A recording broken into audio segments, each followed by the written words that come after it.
Voltamos para o terceiro e último bloco do programa Direito em Foco pela Docno TV, que hoje tem como convidado o professor Dário Júnior. Professor Dário, nós finalizamos o segundo bloco, falando um pouco com relação a essa alta demanda em relação à justiça. Por outro lado, uma estrutura que às vezes não atenda da maneira adequada para que se possa chegar a resultados rápidos. Então a gente tem um problema com relação à morosidade da justiça. E diante disso, já se fala em outras formas de solução de conflito, como a mediação, a conciliação e a arbitragem. Fala um pouquinho para a gente a respeito dessas questões. Olha, professor Oscar, realmente a morosidade da justiça é um problema e não é de hoje. Existe reclamação sobre morosidade da justiça desde o Império Romano. Isso aí ultrapassou os séculos. A gente tem uma frase famosa do Rui Barbosa, sobre a morosidade da justiça, que a justiça atrasada não é justiça, ela é, na verdade, uma injustiça. No século XIX havia muita preocupação com isso, tanto que o Império Austro-Húngaro fez uma reforma assim, radical.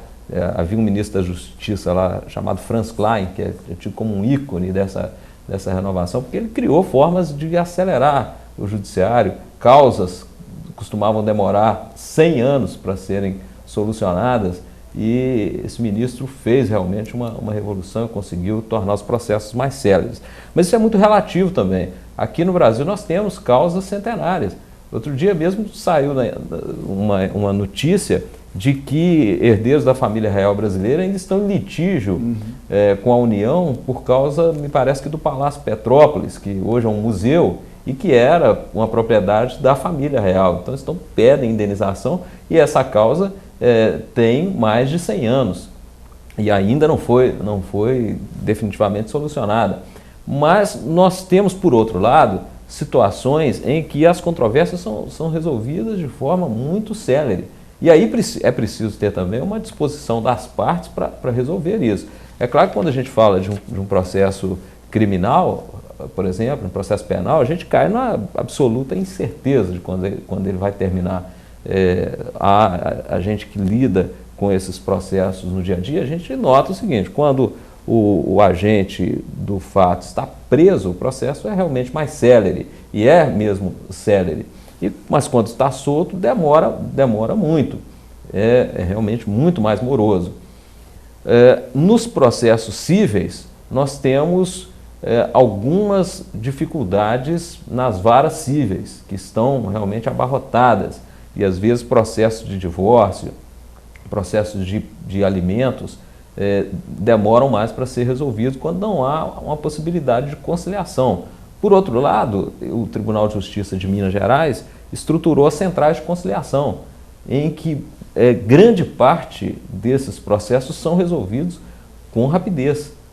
E também temos o caso dos juizados especiais, onde os processos são resolvidos rapidamente, e sem contar o judiciário trabalhista, o judiciário federal, que conseguem imprimir uma celeridade considerável em demandas trabalhistas e demandas previdenciárias.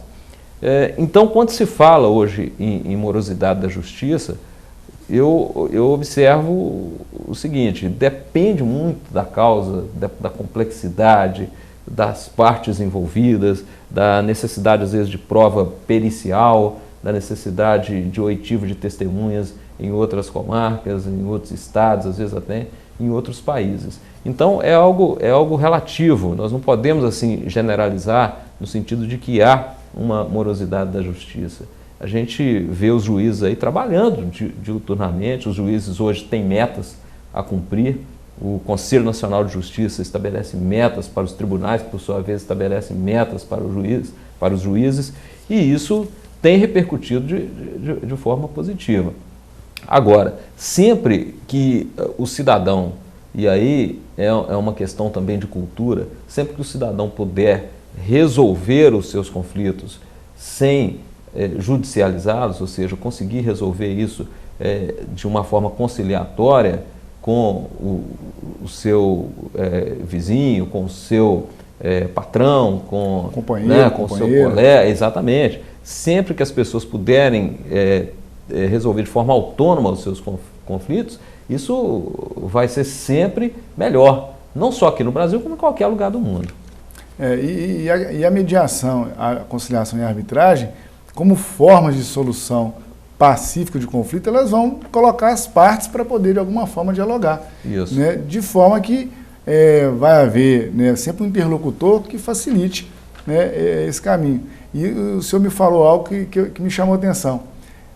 A busca dessa rapidez da justiça, ela também pode se tornar um problema. Pode. Porque ela pode, de alguma forma, deixar situações importantes suprimir de lado. Direitos fundamentais, né, de argumentação. E em busca de um resultado apenas. Né? A gente tem que ver isso com um pouco de cuidado. Por isso que o destaque hoje eu vejo com relação a essas outras formas de pacificação do conflito, porque elas permitem que as partes possam, né, buscar isso. No nosso núcleo de prática jurídica, né, a Cada Cidadão, essas práticas elas já vêm sendo realizadas. O senhor tem visto uma procura maior, as pessoas preocupadas, né, realmente na parte familiar, que é o forte aqui da Cada Cidadão, né, em resolver problemas de guarda, de alimentos, de separação, divórcio? Pois tem esse aspecto também. Por exemplo, uma causa de família, o direito é uma ciência que se mostra insuficiente para resolver certos conflitos. Vai precisar de um socorro interdisciplinar, vai precisar de um socorro de um psicólogo, de um psicoterapeuta ou de um assistente social. E nós, ali na Casa do Cidadão, sempre quando chega um conflito familiar, nós investimos primeiramente na mediação. A mediação é uma técnica alternativa de resolução de conflitos que visa a pacificação do conflito. E essa pacificação, ela pode ser feita por um advogado, pode ser feita por um assistente social, por um psicólogo, por um ministro de culto religioso, um pastor, um padre.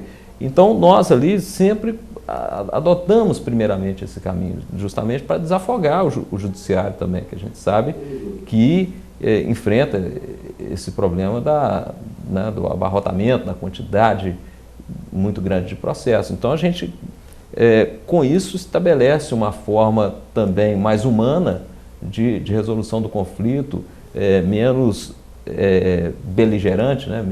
As pessoas vão deixar de disputar, de guerrear para buscar uma convergência, que isso repercute não só naquele núcleo familiar, mas também na sociedade.